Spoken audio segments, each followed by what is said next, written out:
시편 147편입니다. 할렐루야, 우리 하나님을 찬양하는 일이 선하며 찬송하는 일이 아름답고 마땅하도다. 여호와께서 예루살렘을 세우시며 이스라엘의 흩어진 자들을 모으시며 상심한 자들을 고치시며 그들의 상처를 싸매시는도다. 그가 별들의 수요를 세시고 그것들을 다 이름대로 부르시는도다. 우리 주는 위대하시며 능력이 많으시며 그의 지혜가 무궁하시도다. 여호와께서 겸손한 자를 붙드시고 악인들을 땅에 엎드려뜨리시는도다. 감사함으로 여호와께 노래하며 수금으로 하나님께 찬양할지어다. 그가 구름으로 하늘을 덮으시며 땅을 위하여 비를 준비하시며 산에 풀이 자라게 하시며 들짐승과 우는 까마귀 새끼에게 먹을 것을 주시는도다. 여호와는 말의 힘이 세다 하여 기뻐하지 아니하시며 사람의 다리가 억세다 하여 기뻐하지 아니하시고 여호와는 자기를 경외하는 자들과 그의 인자하심을 바라는 자들을 기뻐하시는도다. 예루살렘아, 여호와를 찬송할지어다. 시온아, 내 하나님을 찬양할지어다. 그가 내 문빗장을 견고히 하시고 내 가운데에 있는 너의 자녀들에게 복을 주셨으며 내 경내를 평안하게 하시고 아름다운 밀로 너를 배불리시며 그의 명령을 땅에 보내시니 그의 말씀이 속히 달리는도다.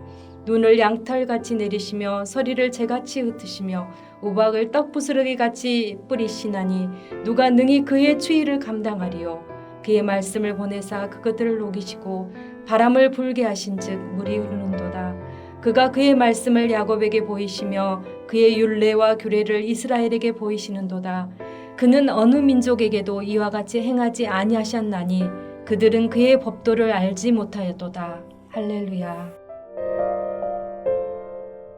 하늘에 계신 우리 아버지여, 이름이 거룩히 여김을 받으시오며 나라가 임하옵시며 뜻이 하늘에서 이룬 것 같이 땅에서도 이루어지이다.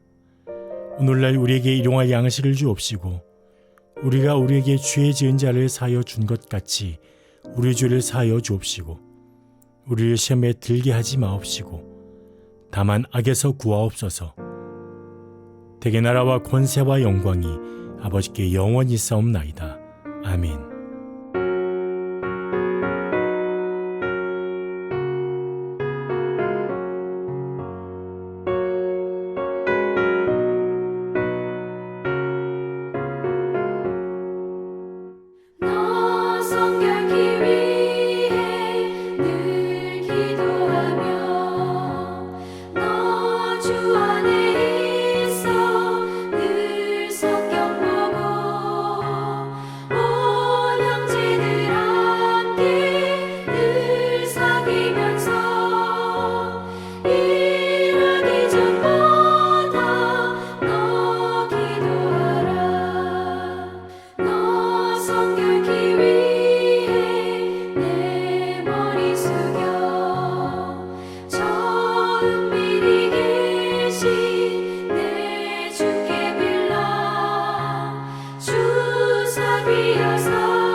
사랑하는 성도 여러분, 오늘도 하나님의 은혜와 자비가 함께하기를 소망합니다. 오늘 우리가 살펴볼 본문은 민수기 19장 11절에서 22절입니다. 제가 뒷부분 20절부터 읽겠습니다. 사람이 부정하고도 자신을 정결하게 하지 아니하면 여호와의 성소를 더럽힘이니 그러므로 회중 가운데서 끊어질 것이니라. 그는 정결하게 하는 물로 뿌림을 받지 아니하였은즉 부정하리라. 이는 그들의 영구한 율례니라. 정결하게 하는 물을 뿌린 자는 자기의 옷을 빨 것이며 정결하게 하는 물을 만지는 자는 저녁까지 부정할 것이며 부정한 자가 만진 것은 무엇이든지 부정할 것이며 그것을 만지는 자도 저녁까지 부정하리라. 자, 오늘 본문은 특별히 사람의 시체를 만지는 자, 장례를 치러줘야 되겠죠. 혹은 들에서 죽은 사람의 시신이나 아니면 사람의 뼈나 심지어 무덤을 만진 자까지도 7일 동안 부정하다 선언하시고 그들을 또한 깨끗게 하는 규례를 하나님께서 말씀하고 계십니다. 사람이 죽는 것은 당연한 이치라고 생각하지만 실상은 그렇지 않습니다. 죽음이 하나님의 창조의 원래의 질서 속에 들어있는 것이 아니기 때문에 그렇습니다. 이제는 범죄한 우리에게는 죽음이 자연스러운 것이 되었지만 특별히 정탐꾼들의 불신앙의 보고 이후에 하나님께서 그들을 다 광야로 몰아 넣으시고 여호수아 갈렙 외에는 가나안 땅에 들어가지 못한다. 결국은 20세 이상의 모든 사람들이 다 광야에서 죽게 될 것입니다. 그래서 오늘 본문에 시신을 만진 자들, 장례를 치른 자들을 그들을 부정하다 선언하시고 또 그들을 정결케 하는 이 규례가 정말 의미 있고 그리고 절실한 것이 되는 것이죠. 죽음의 원인이 무엇인지 또 장례를 어떻게 치르는지 그거를 본문은 가르치지 않고 부정하다 그리고 그것을 정하게 하는 길 이거를 명백하게 가르쳐 주십니다. 사람의 시체는 짐승의 시체와 그 차원이 다릅니다. 한편으로는 존귀하게 마지막을 보내드려야 됩니다. 그래서 정중한 예로 장례를 치러야 합니다. 그러나 실상은 사람의 시신이야말로 두려운 것입니다. 왜요? 인간에게 가장 큰 불행이고 너무나 공포스러운 저주이기 때문에 그렇습니다. 한마디로 말하면 하나님의 창조의 목적에 전혀 부합하지 않는 것이고 정상이 아닌 죄의 값, 형벌, 저주이기 때문에 그렇습니다. 생명의 근원이신 하나님, 창조주이신 하나님을 반역한 대가로 크든 작든 일상적인 죄도 실은 마찬가지고요. 특별히 우리가 민수기 살펴본 것처럼 하나님을 반역하고 대적할 때 재앙으로 놀라운 심판으로 죽어가는 모습을 봅니다. 실은 결과는 같습니다. 이 시신은 그 자체가 불행한 것이고 또 혐오스러운 것이고 썩어가는 부정의 모습을 우리가 누가 봐도 다 알 수 있지 않습니까? 한 걸음 더 나가서 그 시체를 만지는 자도 자그마치 7일 동안 부정하다. 그리고 개인뿐만이 아니고 그 장막도 부정하다. 그리고 심지어 성소까지 부정하게 된다라고 말씀합니다. 장막 안에 있는 뚜껑을 덮지 않은 모든 그릇들, 물건들 다 부정하다. 자, 여기서 강조하는 것은 바로 죄의 강력한 오염 그리고 영향력을 말하는 것입니다. 왜 이렇게 죄에 대해서 하나님 말씀하실까요? 정반대로 하나님은 지극히 거룩한 분이십니다. 그리고 이스라엘 백성들은 거룩한 공동체입니다. 그래서 하나님이 거하시는 성도, 하나님이 임재하시는 장막, 하나님이 임재하시는 성소이기 때문에 죄와 악이 조금이라도 있으면 안 된다는 것입니다. 그래서 이 죄와 악을 깨닫지 못하고 그대로 있는 것, 이것은 부정한 것이고 결코 자연스럽게 정함을 받지 못하고 하나님을 혐오스럽게 하고 하나님을 멀어지게 하기 때문에 그것은 오히려 하나님께서는 이스라엘 백성을 사랑하시잖아요. 오히려 하나님이 강력하게 임재하기 위해서는 부정한 자들을 공동체에서 쫓아내시고 그리고 당연히 하나님 앞에서 쫓아내시죠. 자, 오늘 그래서 이 본문은 한편으로는 죄가, 사망이, 그리고 이 부정함이 얼마나 심각한가 하는 것을 우리에게 철저히 깨닫게 하는 것이고, 그다음에 두 번째 가르쳐주는 것은 하나님께서는 그들을 쫓아내라가 아니고 정결케 하라 하시는 것입니다. 정결케 하는 방법은 오늘 보면 쭉 살펴보면요, 불사른 재로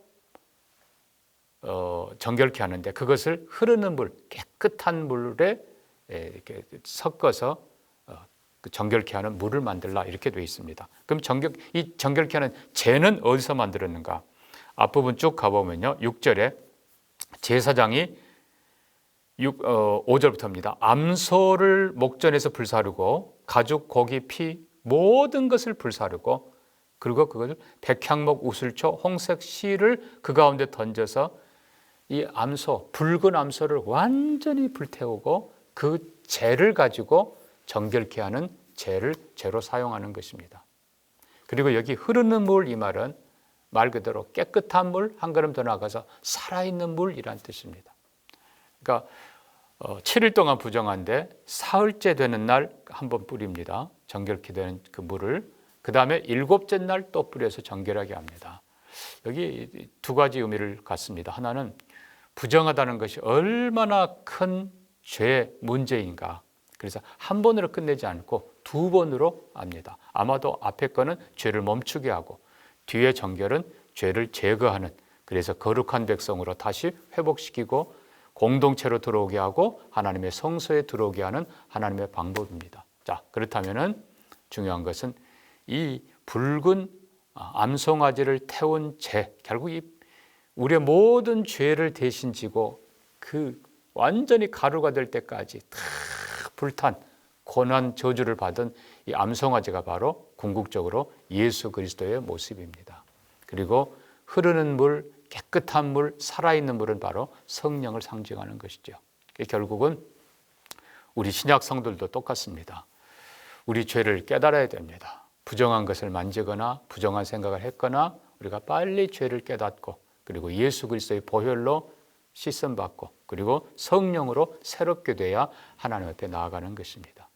그래서 구약의 이 죽음, 시체, 이걸 통해서 하나님께서 죄가 얼마나 심각하고 문제가 큰가를 가르쳐 주시고, 그리고 정결케 되는 길, 붉은 수송아지 태운 재, 결국 예수 그리스도, 우리 대신 위에 고난당하신, 그리고 성령께서 깨끗한 물로 우리를 새롭게 하셔서 우리를 하나님 앞에 세우십니다.